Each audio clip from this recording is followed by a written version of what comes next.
Sometimes you laugh, sometimes you cry, sometimes you just remember some good shit. Welcome to the Bottom of the Bottom Podcast.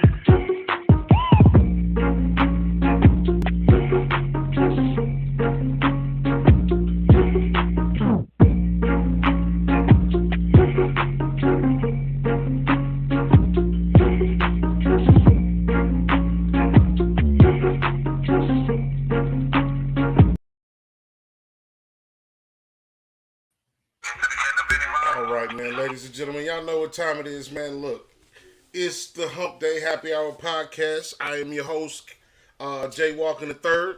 That's my co-host, Carolina Dirt 803. What's going on with you, brother? Shit, you already know my tag. My shit is, it's Hump Day. We're going to tap in today. Absolutely, absolutely. We got another wonderful show this February 16th. I hope Valentine's Day wasn't too bad to you. I hope it wasn't. I hope it was everything you needed it to be, man. Tonight we welcome in. You know, we love our comedians. We love to have a good time. We have a gentleman that has been doing comedy for 30 years plus. Worked with Bill Bellamy's, the Mike Epps, the Talents. Entrepreneur, businessman, overall just African-American man doing well. We have Mr. Chris Ledbetter, AKA Mista CEE. How you doing today? How you feel? We hey, Comicville. There you go. Oh, yeah, my bad, yeah. Comicville. How you feel, Comicville? You see this right here? This was my Valentine's Day. Was like this was my woman gave me for Valentine's Day. You see that? Hey man, look, you got a good one. You see that right there, bro? If you know you no stuck, refunds. Ain't no problem. Yeah, if you know you stuck, ain't no problem. Hey man, happy to be here, man. From the bottom of the bottle podcast, man. I really like that name. That's very catchy. It's very original, and I appreciate you brothers reaching out to me, man. And thank you for having me on tonight, man. We appreciate Absolutely, you, man. Absolutely. Well, that's what the whole name is. Like, we sit around with our friends and family members, and it's always like you got a bottle, you generally have a conversation, and by the time you get to the bottom of that bottle, man, most of the time you had a good time. You know what I'm saying? Exactly. So that's where that comes from. That's dope, from. Man. That's real dope. Absolutely, man. So we're gonna start. We got a segment called First Call. You walking into the bar, don't nobody really know you. It's just small talk, ain't no right or wrong answers. I got 5, my brother got 5, and we just gonna see how you feel, man. Letting people know a little bit about you without letting them know too much. Say less. Favorite pair of kicks all time? Adidas, all day. Shell toe Adidas. That's all I wear. I probably got like 8, 9 pair in the closet now, but I've had more than that. But all day Adidas, man. Shell toes, strictly old school. That's how we know you in really good shape, because they ain't got no arches or no ankle support. Exactly. My second question, I'm gonna go superhero. You got any superpower of all the superpowers you heard of, movies, comic books, whatever? Which one you gonna go with? Batman and Robin. Everybody pick Batman. Yeah, Batman, yo. Nobody could beat Batman. I say, if you got the funds, you can do whatever you want, right? Yeah, I was a Batman fan back then. I love that show, man. Batman and Robin to the Batcave. Robin was always fucking up all the time, so Batman had to put him in his place. So, man, yeah, I was hooked on Batman and Robin back in the days. Millionaire Playboy, man. You can't really get past that. Everybody want a chance to be that. Mm-hmm. You know what I'm talking about? And then he had Wonder Woman too. His girl was Wonder Woman. Oh man. Well, he ran through. He had Wonder Woman and Catwoman. Exactly. He was a pimp. He had Poison Ivy too. He messed with Poison Ivy. Poison Ivy messed with him. Exactly. Indeed. What 2 cars that have you owned in your lifetime? Your favorite 2 cars? BMW. I had a BMW 740. That was my most class. I had like 8 BMWs. So I had from the 3 Series up to the 5 Series. I had the 6 Series, 640 BMW, and I had the 745. I had the 750. So BMW has been my car of choice. But I got away from the foreign cars now, man. So my second car would be Jeep. So Jeep Wrangler. So I'm a Jeep guy now. The 3 doors years off. lived. I've been on your IG. Yeah. That thing tough. Yeah, Oh, yeah. I ain't seen it. I got to look at that. Yeah, Look at that. So Jeep guy, man. Big Jeep guy now, man. Low maintenance, man. Low maintenance cars, man. Ain't got time. BMW is high maintenance vehicle, man.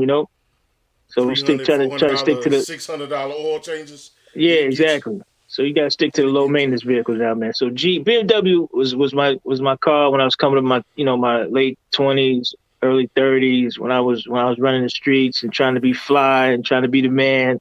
You had to have a BM, man. So with the gold BVS's on it. Yeah. Oh, paid in full. Yeah, you look like an extra paid in full. Yeah. Okay. Stevie Wonder or Michael Jackson? Come on, bro. That's a trick question right there. It is. Yeah. Oh, no disrespect to Stevie, man. Stevie got some hits, man. He's definitely a icon in the music industry. But come on, man, the greatest ever lived, Michael Jackson, bro. Okay. There's no question. MJ was the greatest that ever did it. I mean, if you had a Thriller jacket and you couldn't do the moonwalk. Okay, never been able to do the moonwalk. And you couldn't moonwalk, bro. I could. My weight messed with the gravity of my moonwalk. You had to have at least one. You had to have the Thriller jacket, or you could moonwalk. What about the Jerry curl bag? I know you had. Nah, I ain't fucking the Jerry curl. Nah. or the penny loafers. The penny loafers. You had to have the penny loafers to do the moonwalk. You had to have one of the two. The Thriller jacket with with the 1,000 zippers on it, or you had to be able to at least do the moonwalk. Or the tight T-shirt. The tight T-shirt you had in the video. Damn, I can't think. Or the Beat It video. The Beat It. Yeah, the Beat It. Yeah. The tight T-shirt on. But definitely Michael Jackson fan. My last one is fear of heights or fear of enclosed spaces. Probably enclosed spaces, man. Because by my trade, my hustle. When I'm not producing comedy shows and getting involved in comedy, I'm a roofing contractor, man. So I climb on roofs, so it can't be heights. So I'm not afraid of heights, man. So probably enclosed space. I don't like to be enclosed. I like space. I like light. So yeah, if it's too small, I think I ain't gonna be there too long. It's a job for everyone. The roofing ain't me. Yeah. We're gonna go through mine. So we're gonna say cornflakes or frosted flakes. Frosted Flakes. But I grew up on cornflakes. Frosted Flakes was a couple cents more. Frosted Flakes had the sugar already in them. Yeah. Okay. Cornflakes, you had to add the sugar. And I damn sure did. Okay. Then when you didn't have no sugar, the cornflakes was nasty. When you had no sugar. So you gonna go a comic book series or a comic TV show series, cartoon series? Yeah, I was never a comic book guy, man. I could never get into the comic book, so TV shows would be the way to go. On you got a, let's say you got Bruce Wayne money, right? You got Bruce Wayne money. Trip to the moon or take a submarine and go to the deepest part of the ocean? I'm going to the bottom of the ocean. You want to find that treasure? Yeah. You might as well find something while you're down there. Yeah, I rather go to the bottom of the ocean because you what goes down gotta come up, but sometimes what goes up don't always come back down. So you're right about that. So number 4. Plus I'm a water baby, man. I'm a Scorpio, so I love the water, man. So the ocean is good for me, man. Take me to the ocean. Take me to the bottom of the sea. So number 4, if you worked at the zoo, what would be the animal that you work with? If I worked at the zoo, what animals would I want to? I like one out of all of them that you want to work with. Train, feed, whatever. Probably the elephants. That's dope. Yeah, elephants. Yeah, they the beast. Those ain't nobody messing with the elephant, bro. But they docile, but they could fuck up everything. All right, my last one. Are you more interested into the hook or into the beat?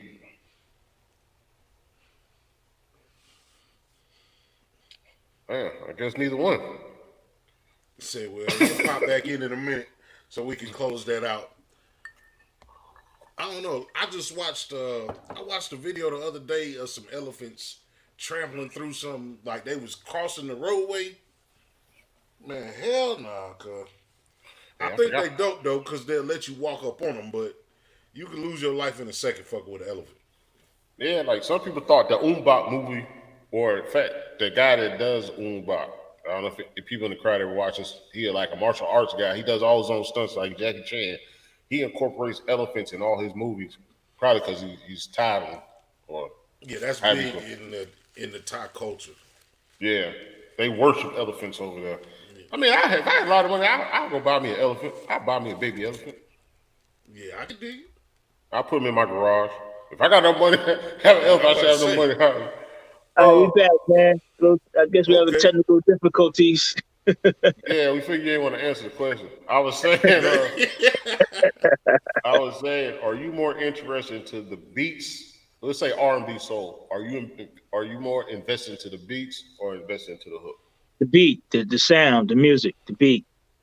Yeah, it's the beat for me, man. The hook. You gotta have that beat. That beat, you know, that beat give you that vibe, give you that nod the head. You know, so I'm into the beat. All right, that was first call. Comicville. How you feel? Like I'm about to take this shot. Comicville. Mm-hmm. Yeah, you caught me with it in my throat, cuz. Pause. Hey, real quick. Oh, go ahead. No, you right. No, I was gonna say. So I was listening to I don't know if you ever watched Matt Hofer, the freestyle rapper. Yeah, Hofer. So speaking on the music thing, they were talking about in New York, the mayor wants to end drill music. So I don't know, Mr. C, I don't know if you know what drill music is, but it's New York version of Chicago drill music. And it's been incorporated by, Chicago's drill music has been incorporated by New York and Florida. So basically like aggressive music. Okay. Super aggressive, super snitch music, talking about what you've done in the street, who you done it to. You know what I'm saying? It's a wild situation. Yeah, so I want to know what, technically, because when I was listening to them talk about it, what's the difference between that and the Little John Crunk era? It wasn't specific. It wasn't. I don't think I'm quite familiar with the drill music, but the crunk music I can identify with. I mean, that was a sound back in the days that was made in the South. You know, that crunk was a South sound, and you knew when you heard that crunk. Yeah. You thought about, you know, South Carolina, Atlanta, you know, down in the South, at Miami, Florida, you know, so Freak Nick, right? So I can identify with the crunk, but the drill. What is the drill? I mean, you say, well, how aggressive? Like, I'll shoot your mom in the head. Yeah, like they confess. I shot little JJ. Fucking family. Like they real specific in these little Warren tribes, or not even. I don't want to be disrespectful. I don't live the gang life. You know what I'm saying? What up, Vinny? Whatever you do is for you, but it's very much a personal altercation or attack on an individual. You know what I'm saying? Okay. And they need to ban that. They need to ban that up. I'm with the man. Yeah, but that's freedom of speech too, though. Which a comedian uses that as their superpower also. Yeah, but still, you gotta realize, man. You know, it could damage the young kids, man. It can, you know, kids listen to that shit, man. You know, and that can, you know, put them in the wrong state of mind. You know how they coming up. You know, if they can say it, I can say it too. You know, so yeah, I think they need to take that shit off the air, man. They need to ban that. That's what it's like. That Chief Keef. What's his little buddy that just kind of disappeared all of a sudden? 6ix9ine is that aggressive gang shit. Okay. I don't even know no other way to put it. You right. Yeah, they need to ban that shit, man. Yeah. I think we got to do better. I think we got to do better about taking it, and it's hard, man. I be out here with a lot of these young kids, and they not necessarily willing to listen. And I get it. You know what I'm saying? Like we come from that era, the crack era, where a lot of solid black men got taken off the streets for doing what they had to do to survive. You know what I'm saying? So I feel like we lost a lot of that male bond, male camaraderie. You know, when we was young, old gangsters looked out for the young kids. Right. Like even if you wasn't supposed to fuck with them, they knew enough to be like, "Hey, get your ass on from rain now, before I tell your mama." Exactly. You know what I'm saying? Exactly. And I think the crack is the mandatory minimums and all that shit that came through. It just dusted off a large population of black leadership. You know what I'm saying? Yeah. So it's hard, but I do my best to try to talk to these young dudes, man, and just let them know it's a better way. It's so weird now because it's not even like a hood thing. These be little kids from the suburbs. Right. 2-parent homes, got a car when they was 16. Like, what is you warring on? Yeah. Yeah. And I grew up in New York City, man, in 1988, man, during when crack was like at an all-time high. Back in 1988, the epidemic started like in 85, 86. But 88, man, that shit was crazy. So I was right there.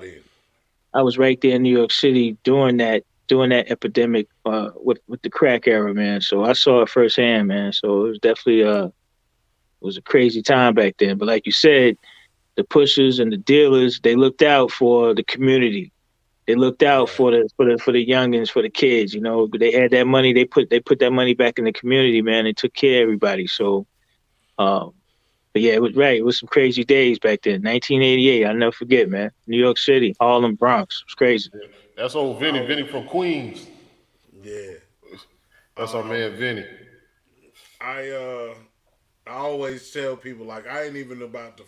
Like, New Jack City was it for me, cuz. Like, every time I think about crack, whenever Chris Rock got to the scene where his knees was touching, but his feet wasn't, and he was on that pipe, that was all. I knew I was never fucking with crack.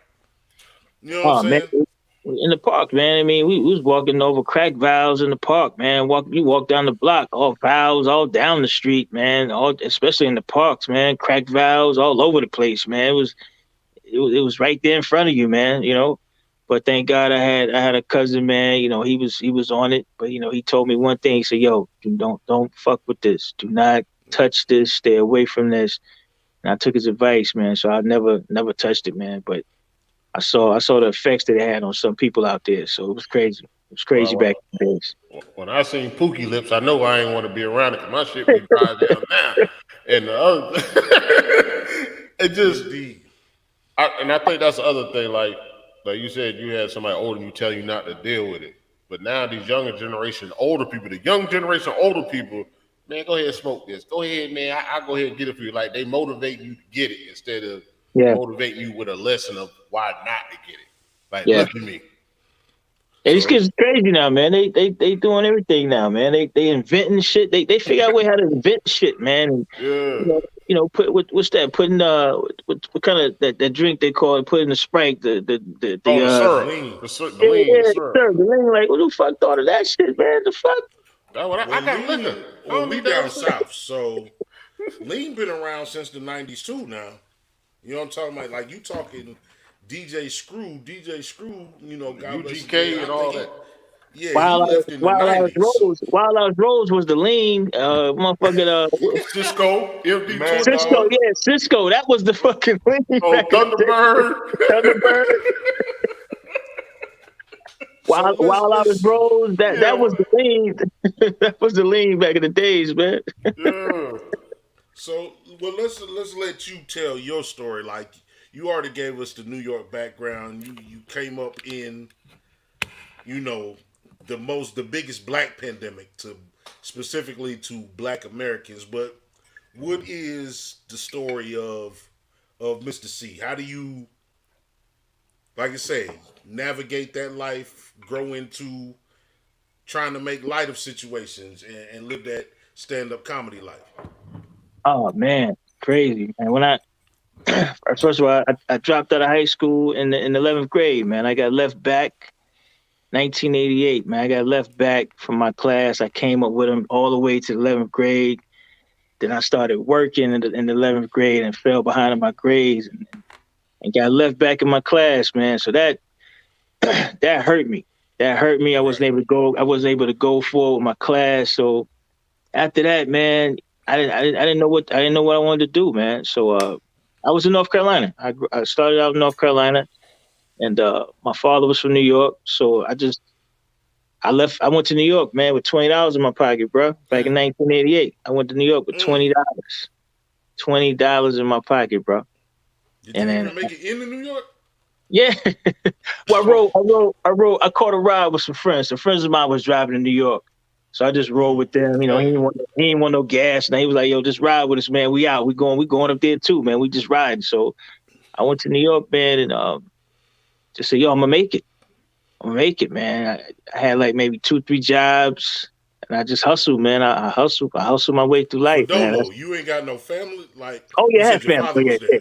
Yeah, I had family. I had family up there, man. But I just hustled my way through life, man. Just doing this and doing that, and just grinding, man. Just kept figuring it out, man. I just kept figuring life out, man. I'm 53 now, so it's been a lot of times in my life where I should have been out of here. I should have been gone a long time ago, man. But God just kept me here, man. Just kept me going, man. Just kept figuring it out.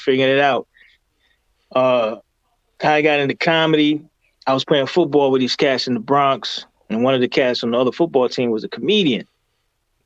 And so we was playing football one day, and he was like, yo, after the game, we're going down to the Uptown Comedy Club in Harlem on 125th Street. So I had never been to a comedy show. World famous Uptown Comedy Club. I said, yo, I've never been to a comedy club in my life, never been to a comedy show. I thought I was funny back in the day, so he invited us down. So we went down to the comedy club that night, man. I laughed so hard. I was like, yo, I could do that shit. I could do that. So they had like a class, an improv class. They had a class on Wednesdays where, you can, if you thought you was funny, you can go take the class and write. So I went there, wrote some funny shit down. The next thing you know, I'm on stage. There's a new jack, as a new jack comedian. They had like new jacks on Sunday night. So new comedians come through on Sunday nights. So I went through on Sunday night, and they gave you like 3-4 chances to make it. So of course I made it. The crowd loved me. So next thing you know, I'm a regular at the Uptown Comedy Club. So now I'm a regular, and I started, back then was Tracey Morgan, talent. Flakes Alexander. Flex was there. Yeah, I came up with Flex. We was all there. Flex, Rhonda, Cowan Moore, Maceo. We all came out. We all came out the same club, man. The Brown brothers. They ran that club. So that's why I started my comedy career as a stand-up at Uptown Comedy Club on 125th Street in Harlem. So I ran with all the cats in New York. That's why I met Mike Epps. I met Mike Epps there at Uptown. Chris Rock came through there. I said it's a funny show about Dave Chappelle. Dave Chappelle came to the Uptown Comedy Club one weekend, and this before he was Dave Chappelle. Like, this is before he was just regular. He was just a regular nigga like us trying to make it. This Dave Chappelle. So we was all in the back. Had the little dugout in the back before you go on stage. So all the comedians hang out backstage. And I came on stage. He was like, "Yo, man, you were funny, man. Good set, man." I said, "Yo, appreciate it, man." And we exchanged numbers, and I never called that nigga. See, hindsight 2020 like a motherfucker. I never called him, man. But I've seen him a couple of more times after that. But by then, man, he done got manager now. He's gone now. He's gone. But he gave me his number. I'll never forget that he gave me his number. Because we was on the same level then. He wasn't nobody. You know what I'm saying? He wasn't nobody. So I was like, I ain't calling this nigga. I ain't got shit. I'm trying to make it too. I ain't calling him. We ain't got nothing to talk about. But today I'm like, kind of like, even still, like, even if you get his number, Dave, from 80 to when is Half Baked? Half Baked is like 95, 96. Yeah, So that's yeah, almost 10 years. yeah. You know what I'm saying? But it's funny who you see on the grind On your and come up, on your journey. Absolutely, indeed. Because I'm absolutely. sure everybody is not a success story. It's somebody Right, else that you was with then that probably ain't even here no more. You know what I'm right. saying? Or Also, a lot of made bad cats, man. decisions. A lot of cats out there no more. But yeah, that's why I started my comedy career at Uptown Comedy Club in Harlem. Then I fell in love. I found a spot in the Bronx because I lived in the Bronx. So I found it was a bar I was going to in the Bronx called Cafe Lou's, and I started a Sunday night comedy night at Cafe Lou's. So that's when I fell in love with promoting and producing. So I started producing and promoting the shows and providing the stage for comics to come, be successful and do their thing. So I fell in love with that. I got a rush, man. I got an adrenaline of bringing people together and just seeing people come together and laugh and have a good time. I enjoyed that more than the comedy. You know, Right. I wanted to set it up for the comics, and I wanted to make it a nice, dope ass vibe for the comedians to come do their thing. So I fell in love with that part, but I missed a couple stuff. I was at the first taping of Def Comedy Jam. Okay. So when Def Comedy Jam first taped on 46th Street in Manhattan, I was there. I was at the first show. Matter of fact, the first 5 shows. They taped like 5 shows in one day. So I was in the audience. I was in the audience watching Def Comedy Jam when they first filmed. When Martin was hosting the first 5 episodes. I sat right there because I wasn't ready then. I wasn't ready. I was like a little Yeah. behind. So I wasn't ready for Def Comedy Jam yet. But a couple of my boys, a couple of cats came up with, they was ready. They was on the show. So, but I sat right there, hung up backstage, and so that's when I really fell in love with producing the show and putting the shows together, man. When I was sitting there watching Def Comedy Jam, the original, the very first show. Like I was at curating. I was at the very first taping that Sunday or Saturday afternoon. I was right there. So So it was crazy. how you feel with being a promoter since you've done the stand up? How do you view the comics now, considering you're a promoter and you've seen legends at a young age, and now looking at certain people saying, "Hey, I want to be a comedian," whether it be social media stars trying to cross over or people that really really like it but they didn't study the craft. How do you Yeah, feel about it being a promoter?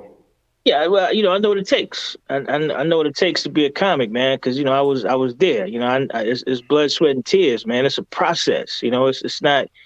Some cats are naturally funny. Don't get me wrong. There's some cats out here that are naturally funny that they got it. But to be a comedian, to get to that I'm a comedian stage, it's a process.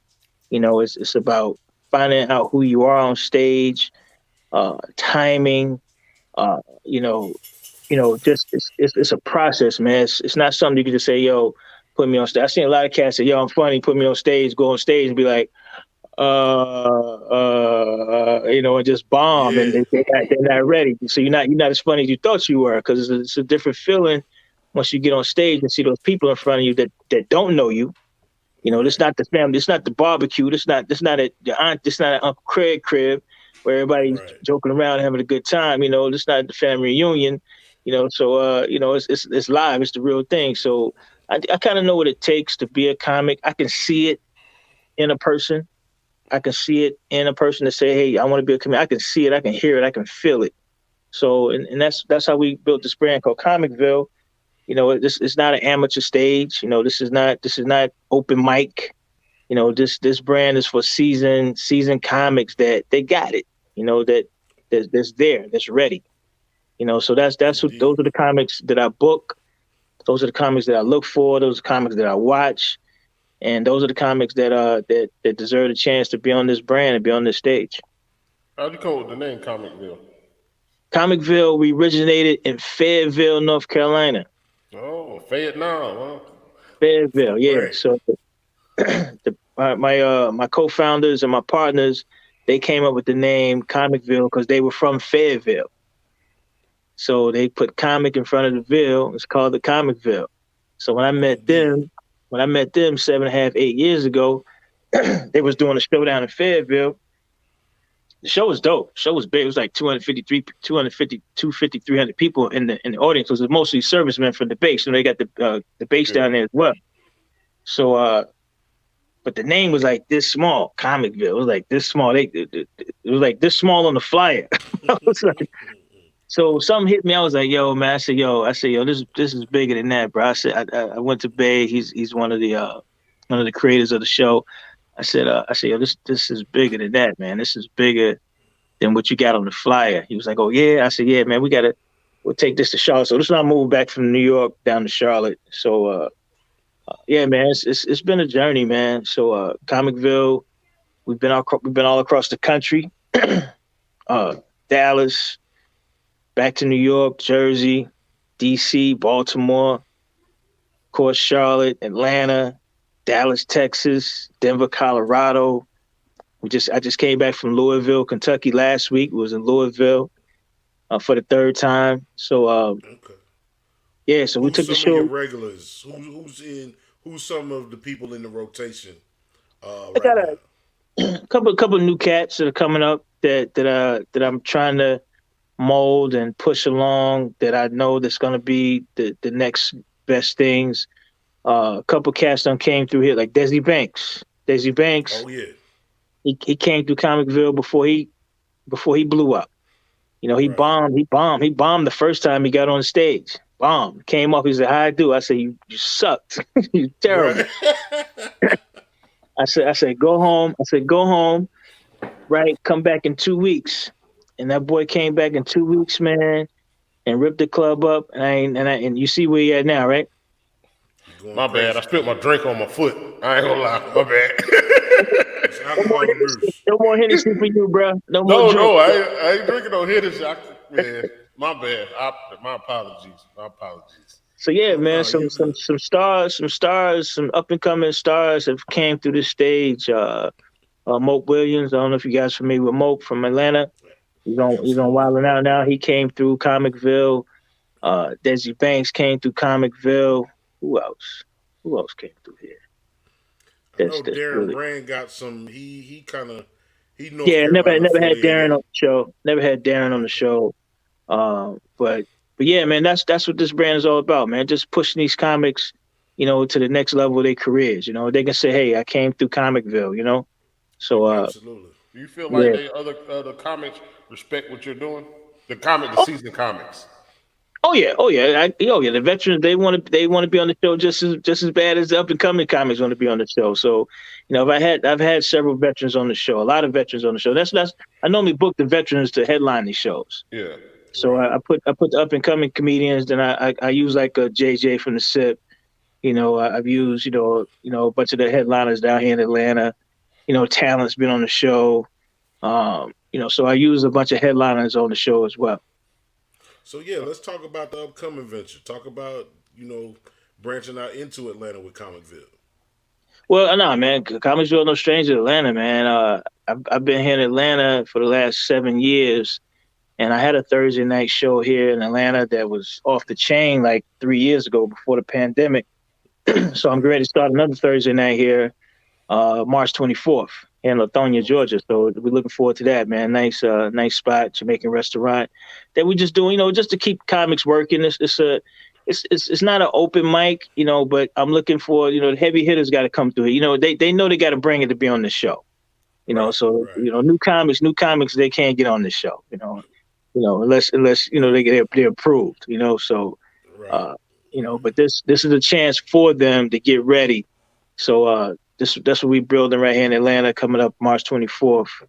And then we're going to hit the road. We're going to hit the road later on this summer and tour a few cities. We got a few cities to hit this summer. How important is the venue, the venue itself, and and location? How, I know it's not the same, but how important are they? Very important, man. Comedy, you know, some promoters out here, they do comedy anywhere. You know, I don't do comedy anywhere. You know, I gotta have a stage. we got to have the lights, we got to have the sound, we got to have the drinks, we got to have the food. It's a whole vibe. Yeah. Comedy is a whole vibe, man. So when you put it together right, the crowd is comfortable, they're ready, and the comedians, it gives them a dope setup, it gives them a dope vibe, so they can be great, so they can do their thing, Yeah. And that's just me. That's just how I am. But I've seen some shows, do comics on the floor, in the hole in the wall, and it works. Sometimes it works, but that's not the Comicville vibe though. Dude, how you feel about comedians stealing other people's jokes? I know you've heard it over your time. And that's been going on for years, bro. That ain't gonna never stop. Yeah, but how do you feel about it? Like, are you, I ain't gonna say okay with it. Are you like, that's what it is? Or you like, come on, bro, at least change it up a little bit? I mean, it's not right, man.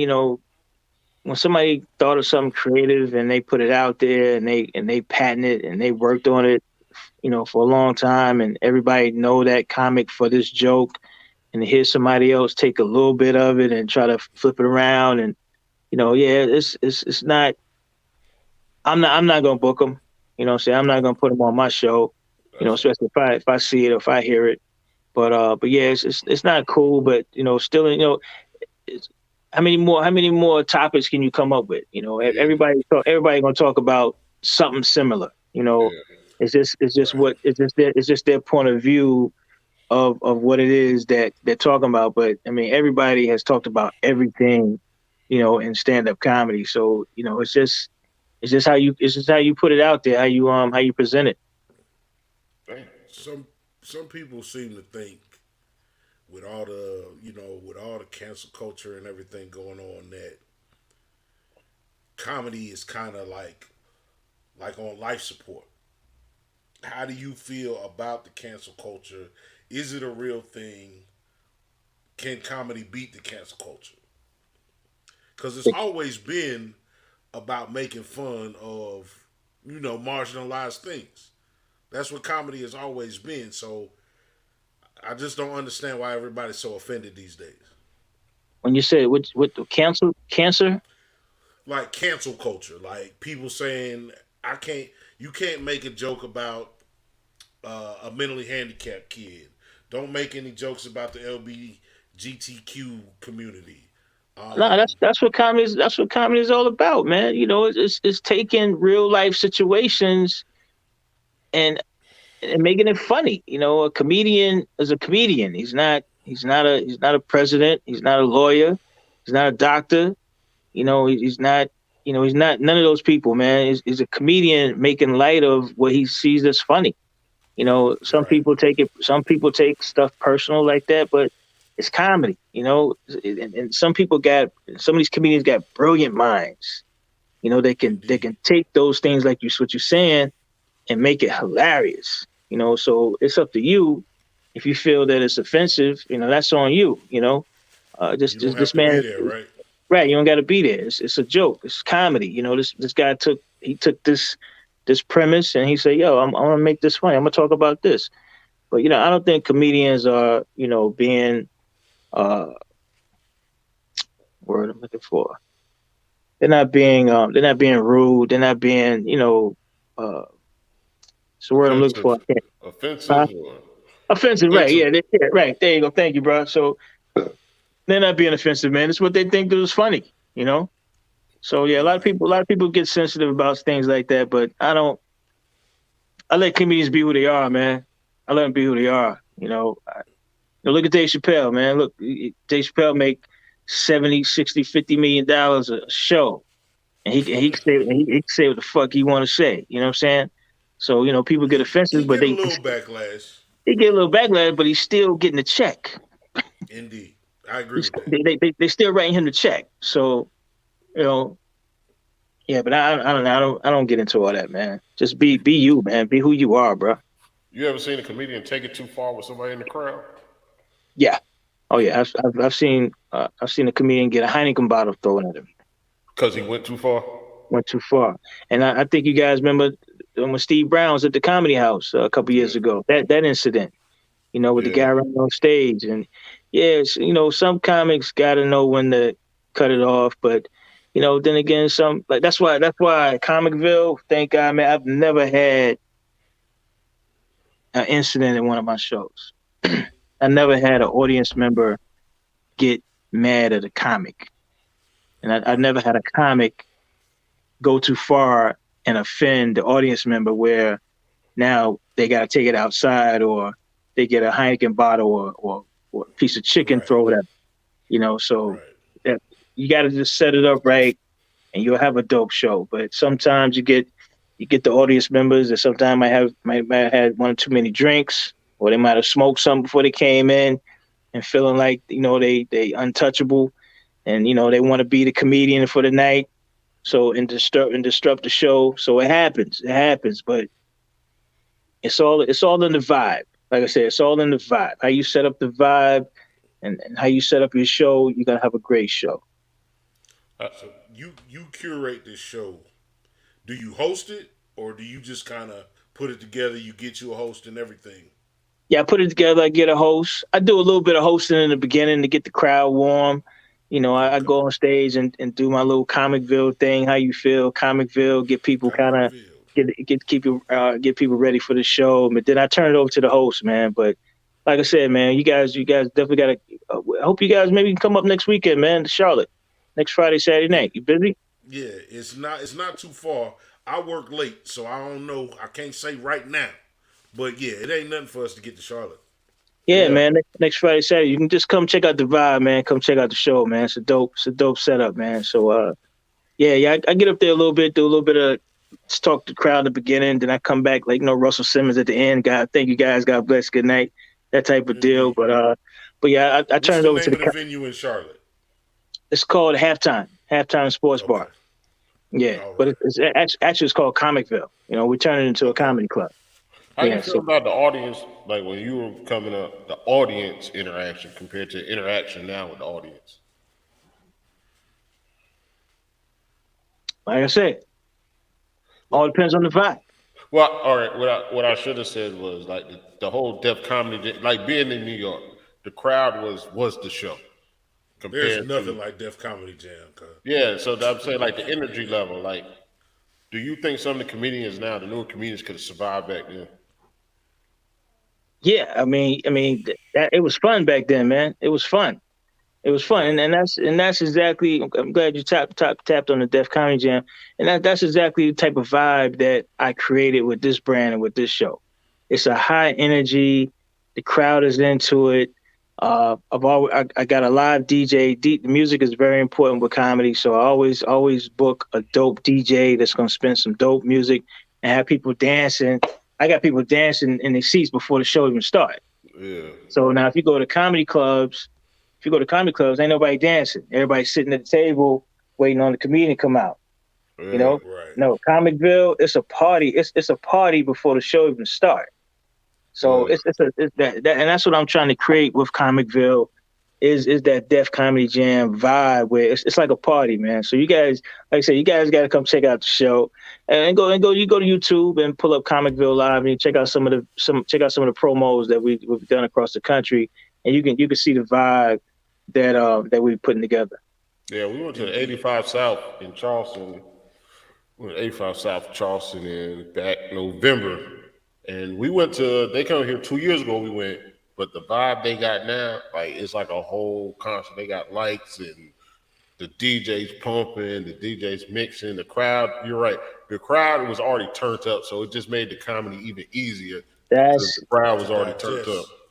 That's exactly the vibe you're going to get when you come to the Comicville show. The vibe, the energy is already here, so I make it easier for the comics, Yeah. But I make it easier for them to be successful because the crowd is ready. They like, yo, we ready. We don't party. We don't party. We don't dance. We got our drink on. We eating our food. Let's go. Let's roll with the show. Let's keep it rocking. So that's the kind of vibe the Comicville vibe is. Yeah, I think that's dope. A lot of people don't understand, like an athlete, whatever. They don't just run out there and play on the court or play on the field, bro. You got to warm up. Even if it's just mental, you have to do something to warm up. And I think I think it's like you said, if you get the blood circulating, because I've been to the comedy house here, and it's like you said, it's just stale. Like everybody waiting on their food, waiting on their Exactly. drinks. Yeah. Especially Yeah.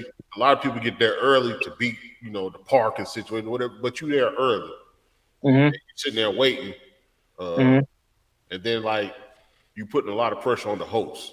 Then the Right. host is putting a lot of pressure on the comics, and then it's just like the vibe is there, but it ain't there. You Like see it, bro. you might have like 80% live in the crowd where you could have had 100 if you just would have warmed them up. Right. So yeah, that's very important, man. You hit it dead on the head, man. So that's, I've been to a lot of shows where the whole energy is just dead. It's whack. So that's why I was like, yo, when I start producing this show gonna be like, as soon as you walk in the door, like soon as you get your ticket or you pay your money at the door, it's a party. As soon as you walk in, it's a party. It's an event. It's a party. You out, yeah, it's a party. Yeah, you gotta check it out, man. It's a dope vibe. Just because it's on my mind right now, and you in the A right now, have you seen T.I. do a set yet? Nah. hopefully, I'm hoping that he'll come by my new spot, man, when we start in March, man. But I've seen him out there at a couple of spots around town, and from what I've seen, man, he's taking it serious. That was my question. Like, how do you feel? Because there's some people in the comedy community that feel like, come on, bro, like you taking jobs away from people that's working to get that spot. You know what I'm saying? So for somebody that's in that you've lived that struggle, how do you feel about somebody like Tip trying to do what he doing? I ain't mad at him, bro.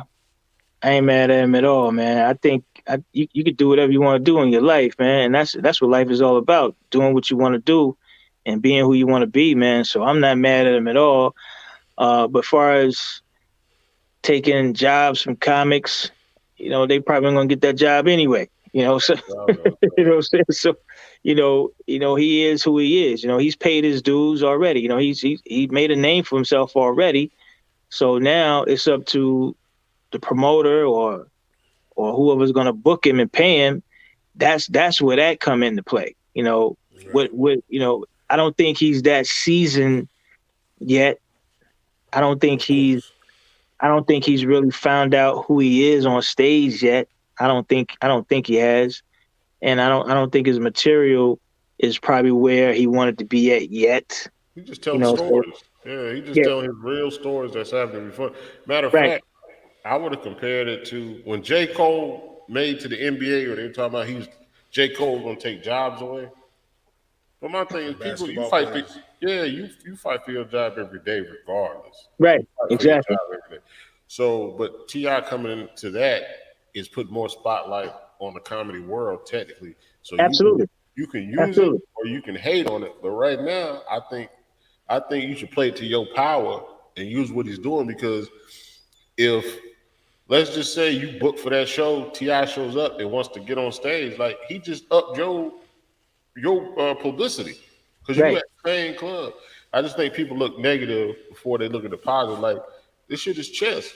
Look around that shit. That shit is not that obvious. You already know T.I. can only tell certain stories so many times, and he'll kill himself off. Right. If you're a comedian and you worked out and you've done this stuff, you know how to work your way around it. Yeah, I mean, like I said, man, he's not there yet. Like I said, the people that's gonna put him on right now is just probably trying to make money off of him, and try to put some asses in the seats right now. Yeah. But the real test is what he gonna do when he get up there with the audience that's gonna pay that $40, $50, $60, whatever it's paid to see him. Is he gonna be worth it? Can he make the time to be worth it? You gotta think, exactly. 10-minute sets he's doing now is easy. Exactly. That's what I'm saying, man. You just can't pop up and do comedy, man. You gotta put the work in, man. You gotta put the grind in, man. It takes a lot to find out who you are on stage, and then you got to work in your timing. So it's a lot. But yeah, man, I wish him well, bro. I hope he pops through my spot here on Thursday nights. and get up there. I'm definitely gonna put him on. So yeah, but I'm all for it, man. I ain't got no problem with that. The way I hear it through the grapevine, he's going in these spots and like Working out. he's working out. So the fact that he's a wordsmith, I feel like if his goal is to be a critically acclaimed comic stand up, I think he can do it because of his love for words. And then there's always been the parallel between hip hop and comedy. Like Def Comedy Jam kind of like it birthed that relationship, and it's always gonna be that. Yep. Every rapper, every dude I know that I came up with, they either tried to rap or they tried to be funny. Mm-hmm. Those are two things I know for sure. Mm-hmm. You know what I'm saying? So T.I. gonna flood the market with comedians. I think it's up to him whether or not he take it serious. I think he can be a great comedian. That's what I think. I don't know about great, but I think he'll be all right. I think he's gonna do all right. You know, I don't see him. I don't see him selling out shows or 15-minute sets. Exactly. You know, he got a long way to go. Yeah, he got a long way to go to be great. He got a long way to go, bro. But you know, I don't think he's gonna be a great kind. He's not gonna ever get to the Dave Chappelle, Chris Rock level. He's not gonna get that far. I just think he wants the recognition. I mean, you figure you hung around Lil Duval for 20 years. You hang around 85 South. Like you do things, and those he's been hanging around comedians in Atlanta all his life. All his life, you know? Right? So yeah. K-Dub, one of the funniest dudes I ever seen.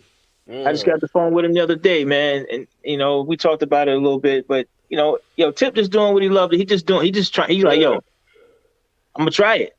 I'm trying. I'm gonna try it. You should be able to try it. I can do it. As black people, black men, we are not a monolith. I don't know if y'all seen Key and Peele. We are not one thing. You know what I'm saying? If there is something that you want to try, if you want to go be a t-ball coach, a comedian, you want to make pottery, that's up to you.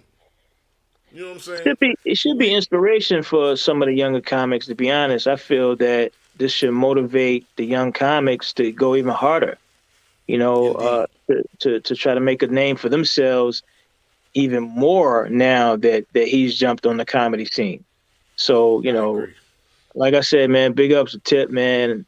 You know, like I said, I hope he comes to Comicville. I would love to put him on and see what he got, man. Can't wait. Indeed. I think it also helped with his acting career. Right. Like, if you think about it, like I was watching Ant-Man 1 and 2 the other day. T.I. had small parts, but they're supposed to be kind of comedy roles. Mm-hmm. And then he did the joint with Kevin Hart and Will Ferrell. What's that? What's the shit when Will Ferrell's supposed to be dead? Get hard. He's supposed to be a serious role in a comedy. Like he's done certain things to make you think he always had comedy in him. Yeah. But not enough to say I'll put you on that stage. Now he's at the point he's comfortable with everything around him. Well, shit, let me get on that stage. I'll be having everybody dying laughing anyway. Exactly. What's he got to lose, really? He ain't got shit to lose. He ain't got shit. He got everything, man. He done did it all. Music, movies, producing.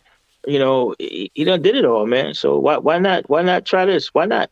Carolina, I agree. What you gonna put in the time capsule for Mr. C, man? Say it again.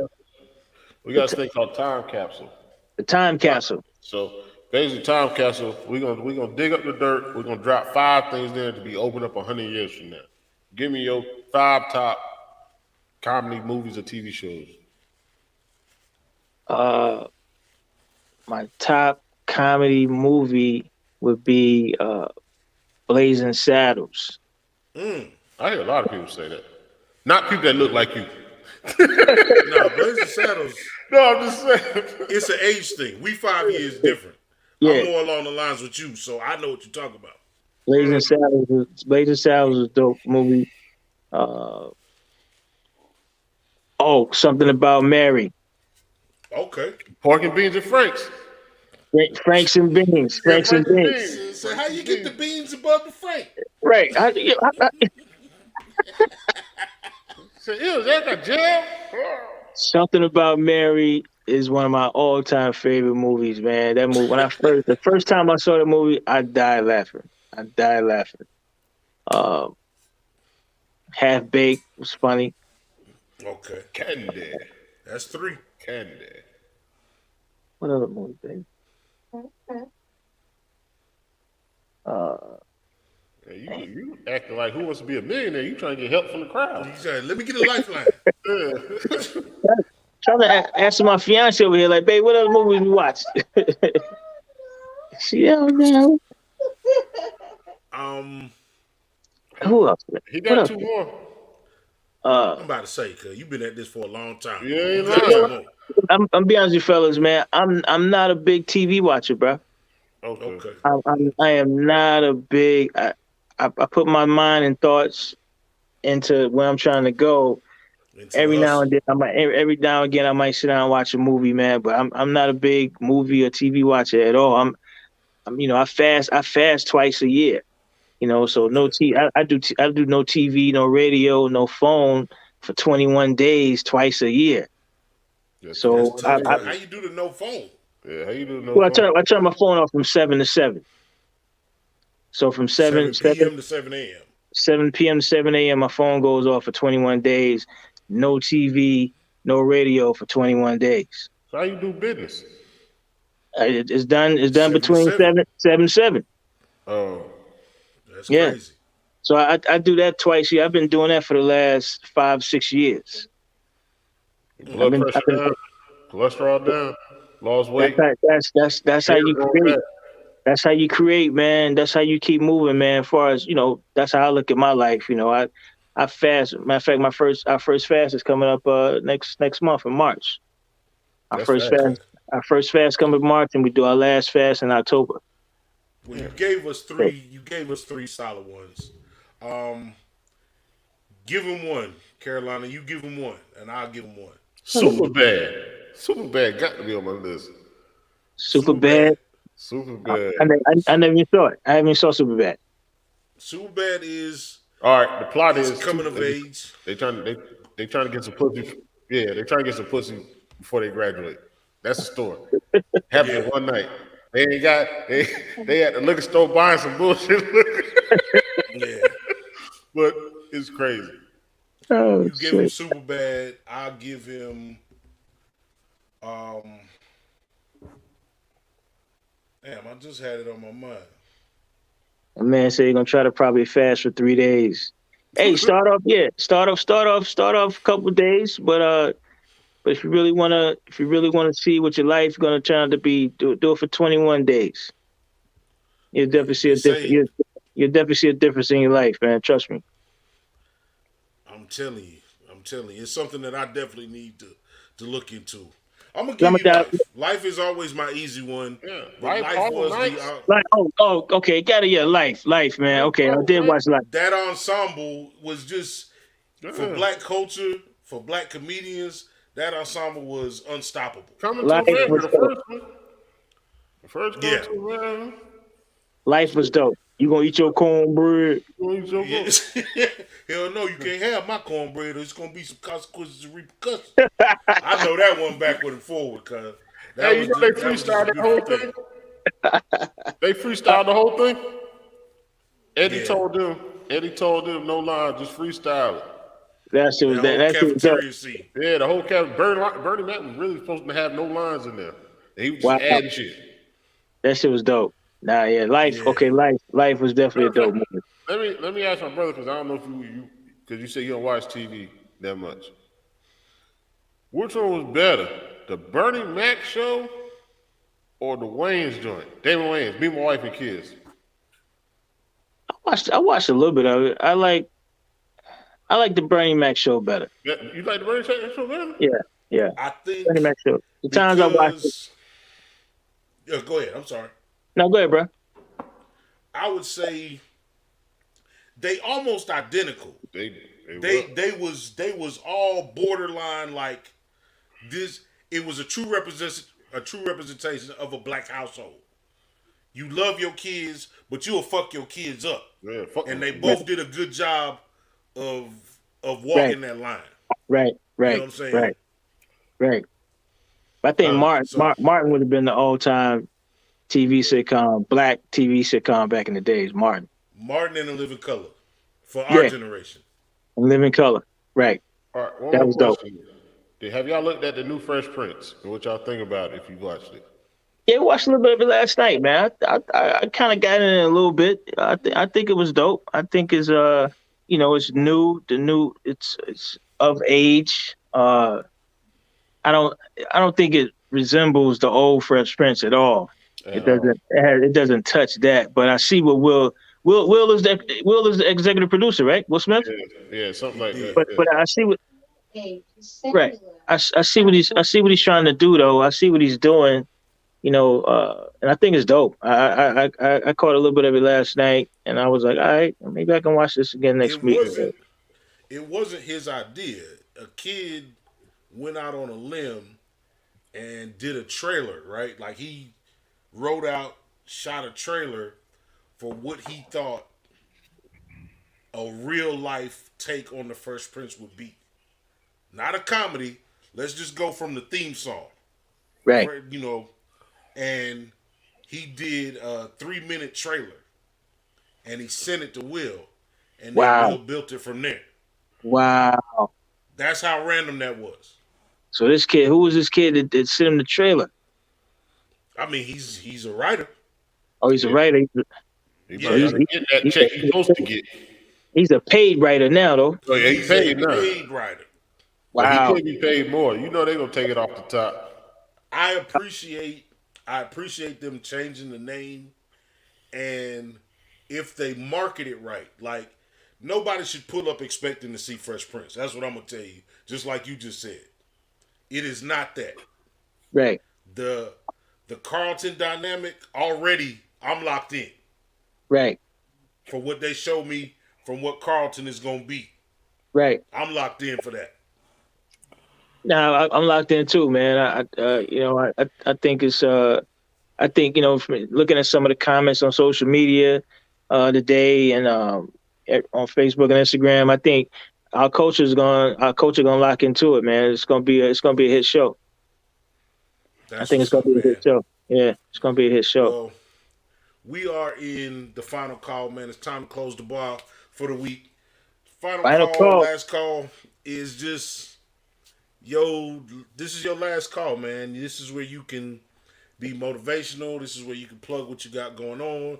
You can curse somebody out. You can tell a joke that you've been hiding. Whoever owe you money, whatever venue owe you money. Yeah, talk to the people.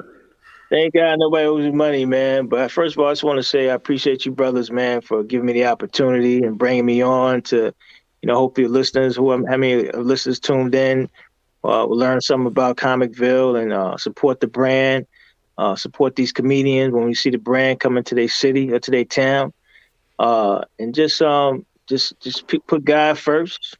Put God first in everything you do. Keep grinding, whatever you can believe and think of, and you can achieve it in life. I'm a true believer in that. I've been grinding all my life, man. I'm 30 years in this comedy game, and I love it. I just want to be successful, man, and take this brand to the next level and just continue to provide this opportunity for these comedians to be successful, man, and leave a legacy and leave a footprint in this comedy game before I leave this earth. So that's what it is. I love my lovely fiance, my wife. I love her to death. She's been listening the whole time, trying to tell me, don't say that, don't say that. I'm like, what the hell? She be in your PR, man. She doing what black women always do. You're talking sign language and shit. Like, hey, don't worry. Saving ourselves from ourselves. I be getting text messages and all that on mine.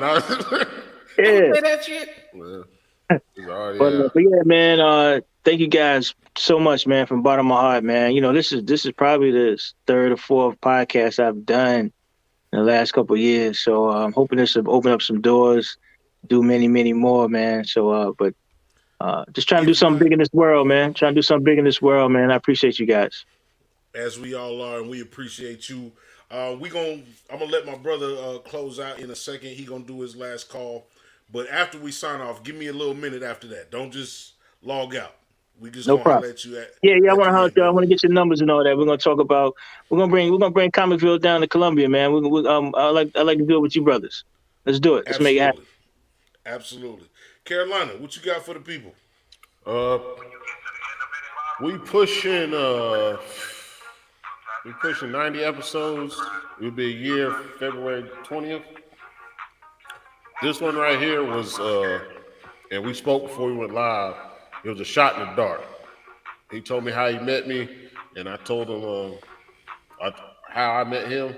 I told him I just rolled the dice and shot, and he responded, and we've been open dialogue ever since. And I appreciate that from you, but that's just the bottom of the bottle how we are. We just some authentic dudes. We got the same mom and daddy. We got to stress this. We got the same mom and daddy. People always amazed. We got the same mom and daddy. But to give us your time, knowing that you're grinding yourself, just the way you talk, like that's appreciative. That's paying it forward. Whatever we can do, we'll help you out.